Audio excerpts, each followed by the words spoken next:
מפגינים.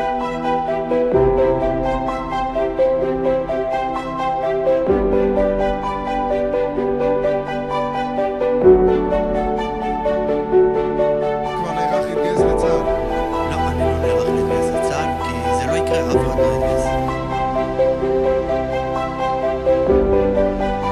אני בעד גיוס חרדים, אני חושבת שעושים להם גם הרבה עוול בתקשורת, הרבה פעמים אני מתוסכלת מאיך שמסקרים חרדים, כי אני זוכרת בתור מי שגדלה בבית חילוני, שניזונתי רק מהתקשורת, ואז כשמראים לך מישהו מאוד מאוד קיצוני, אז את בטוחה שככה כל החרדים. וזה מאוד כואב לי לראות את זה, שאין סיקור הוגן, למרות שאת יודעת, אני מודעת לזה שיש הרבה בעיות בחברה החרדית ויש הרבה מה לתקן.